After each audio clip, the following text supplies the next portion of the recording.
Most people blow up their first account because they're trying to trade everything. Every stock, every signal, every stock that they hear about that's making a move. That's not trading, that's gambling. We've had people in our community who did the same thing and lost money for months until they followed this one setup. And that's when everything changed. So if I had to start over today, no account, no head start, no nothing, and my goal was to make $1,000 a week, I wouldn't touch 90% of what people teach. I'd go straight to what I'm about to show you. So before we get started, I've been trading for 22 years, and over those 22 years, I've made over $20 million trading. I'm gonna lay out for you exactly how I did this and where you should start. So come over to my chart here. Basically go over what's on the chart, then I'm gonna show you an actual trade that I'm looking at. It's actually Apple. So I have a couple of things on my chart. It doesn't need to be complicated. I've seen people have so many indicators, so many flashing lights all over their charts. It really doesn't need to be that way. I have what's called my trend or stochastic. I have volume. I have my daily candlesticks, and I have these 4 major moving averages. These are just in there to show certain levels of resistance and support. That's it. I don't need anything else. Now, when you join the Patreon community, we go over different things. We go over certain patterns, bullish patterns, bearish patterns, different types of little indicators that can supplement it. But the basis of this is just these really 4 things. If you can master these 4 things, you will be a good trader. So let's start with trend. Let's start with stochastic. This is my trend down here. This is my daily trend. So every day this thing is moving, and I am gonna show you what a weekly trend would look like. You can see here, these are exactly the same charts side by side. This is my daily chart. This is my weekly chart.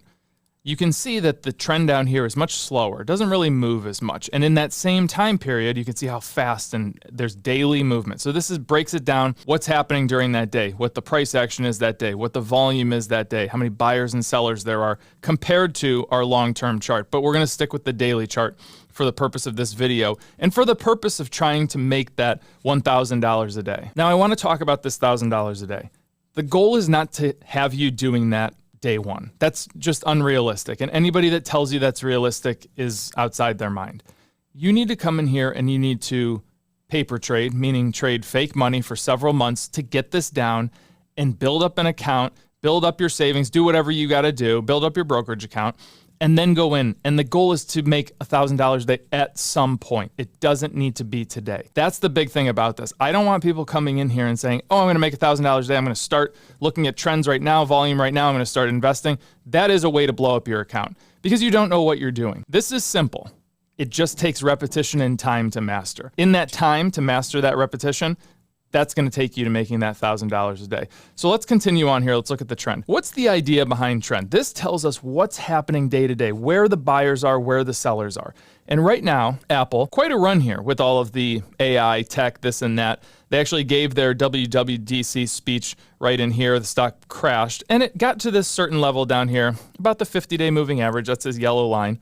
And it kind of stopped and now it's turning back up. My play here is to trade this back up. What am I waiting for? This area down here, between these 2 red horizontal lines, this is called my sweet spot. Remember what trading is. Trading is about probabilities. You're trying to give yourself the highest probability to make money and the highest probability to not lose money. In this sweet spot area, when your trend is in here, when your 2 red and yellow lines are in here, that's where you have the highest chance to make money. And some of you may be asking, what are these lines? This line on the bottom is my 32% line. This line on the top is my 80% line. I have found over the last 20 years that when my trend, both my red line and my yellow line, are in this area, I have the highest chance to make money. Realize what I said there. Does it work every time? No, it doesn't. There's gonna be times where, just in this example right here, the stock starts running up, your red and yellow lines are in the sweet spot, and then it turns on you and it goes back down. That's going to happen. You will see that coming because of resistance points, changes in volume, etc. But if you want to do this 100 times over, 200 times over, the odds are going to be in your favor that that is going to work out and that trade will work out and it will be lucrative for you. You will have the highest chance of making profits. So when we're looking at the trend, when we're going long on a stock, I'm glad that Apple is going up right now for the purposes of this example. We want our red line to start creeping into the sweet spot area. Our yellow line will trail and it'll also get into the sweet spot area. Now, let's just say that this is the situation we have. Great, red and yellow are in the sweet spot. Now let's go, I'm going to use blue here, and let's look at the volume. What is volume? Volume drives the stock market. Think about volume as gasoline that you put in your car. If you don't have gas in your car, you're not going to make it up a hill, right? If you have a full tank, you're going to get up that hill. Think if you're driving through the hills of West Virginia. You always see the signs that say, fill up your gas tank. Well, that's because they don't want you to run out of gas going up and down these crazy hills. That's the same thing as volume. The more volume you have, the more gas you have in your car, the longer runway you're going to have to go. Now, not just having a lot of volume is important.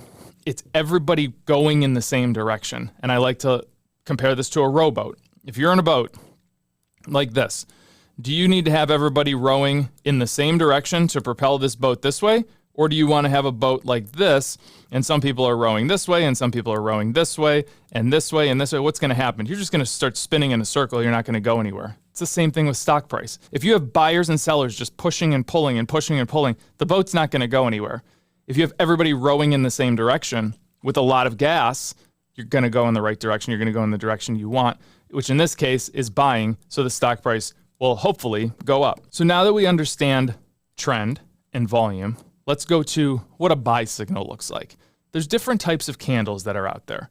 You have candles, all different kinds if you're looking at this. You have some that are kind of like this one where you just have a little body on it and you have a large wick on the top, large wick on the bottom. You have some like this little guy right here where you don't really have a lot going on. There's no price movement that day. In this instance, the stock price, the day started here, kind of ran down a couple of cents, ran up a couple of cents, closed right back here. In this instance, you started the day here, you ran up, you ran all the way down, and you closed back in the middle. Now there's other candles, like this one here.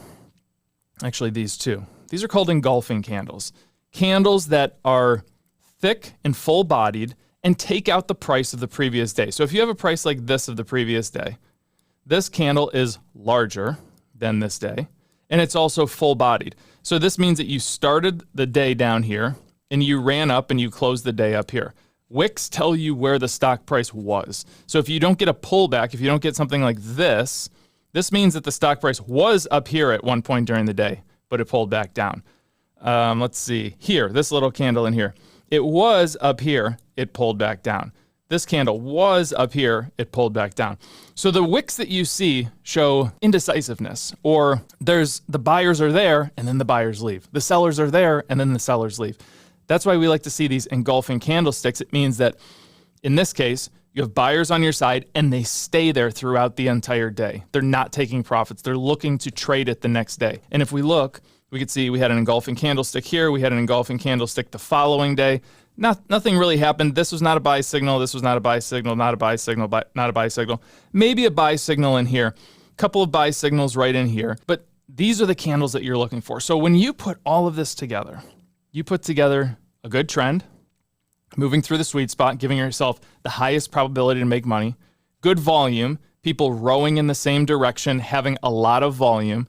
And let's go to volume one more time. This yellow line is our average volume over the last 30 days. We like to be up close to it. That means that there's a consistent amount of buyers in there. And then having the engulfing candlesticks. Those are your buy signals. This is what is going to be the last key for you to say, all right, this stock is ready to go. Now let's talk about a couple of things from the emotional side, because this is really what trading comes down to. Can you control your emotions? I promise you this, if you are somebody that is out there and you want to start trading and you start paper trading, meaning using fake money, you can find these software programs in something like a TradingView. You can find it on probably any brokerage platform that you have these days. Let's say that you're trading fake money.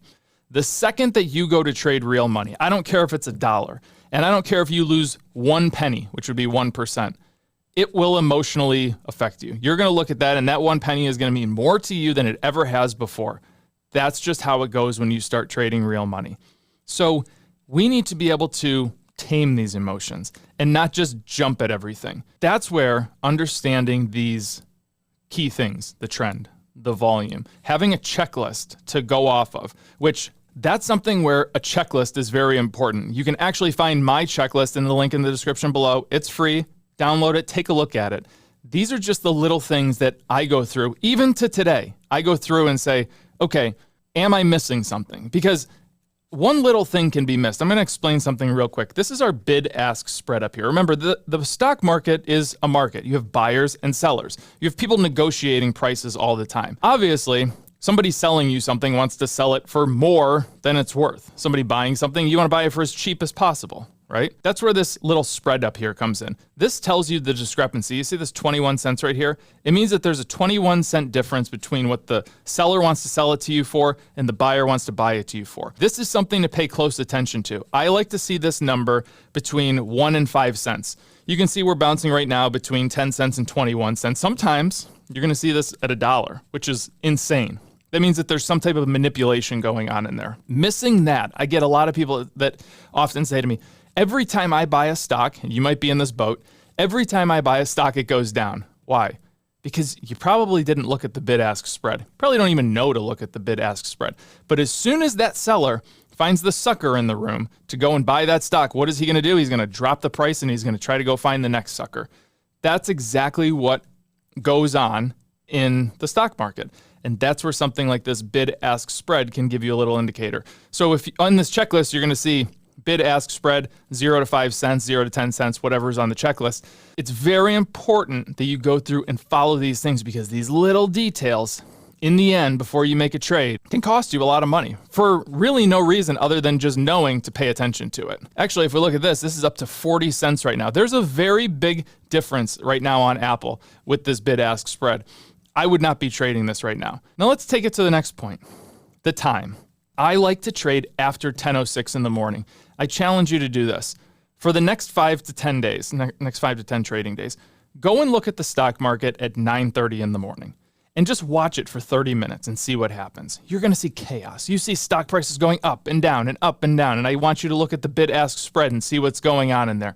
You're going to see that moving like crazy. As soon as 10:06 in the morning hits, everything kind of stops. Why? What is that? That's the overnight trading, overnight options, overnight trades that are settling. Everything's kind of calming itself down. All the news from the night is calming itself down. It's crazy in the first 35 to 36 minutes. You have a 26-cent spread. It just keeps ticking around. This is where things just are chaotic. I never trade before 10:06 in the morning. I like things to calm down. I like to make sure that my trends are true. I like to make sure that my candlesticks are true. I like to make sure that the volume for that 30 minutes gets out of the way. And I want to see what direction is the volume going. You have some people selling before the market opens. Once it opens, they start trading. You have people buying. And you have people leveraging options. Everything kind of needs to calm down.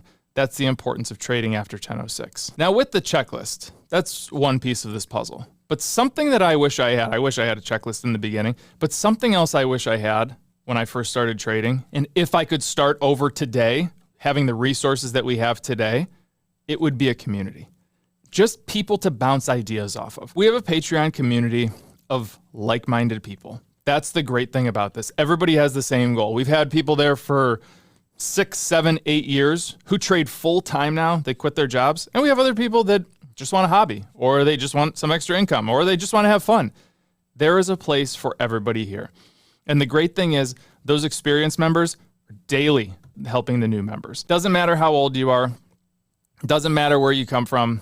This is basically a universal language. If you can take the time and the patience to figure it out, everybody is speaking the same language. You're all understanding trend. You're all understanding volume. We also do multiple live streams per week. We do 4 live streams per week just for our Patreon community. We trade live. When the market opens, we go live at 10 o'clock. Why? This goes back to the 10:06 thing. I'm not trading in the first 30 minutes, so let's get all that nonsense out of the way. Me and Bailey will go live. And you can ask your questions. You can ask questions on the Trading 101 series, which is the full video book of everything that you need to know about trading. We will take your individual stock questions. Anything that you want to talk about or have questions on when it comes to trading, that's your time to ask. We also have the Patreon chat that goes 24 hours a day, 7 days a week. This is where you can communicate with me. You can communicate with Bailey. You can communicate with other people. It's like a group text. Now, this video, we covered volume, trend, engulfing candlesticks, but there's more to this. This was just the first layer of the onion. If you can get this down, you're going to do very well. But there's also pattern recognition. There's setting up your charts. There's a lot more little minor details that will help you become a great trader. If you're starting in 2026, you have advantages that traders didn't have 22 years ago, that I didn't have. You have better tools, instant data, and community. But you also have more noise, more distractions, more ways to blow up your account. The plan in this video is to cut through all of that. 2 indicators, 1 mindset, and patience.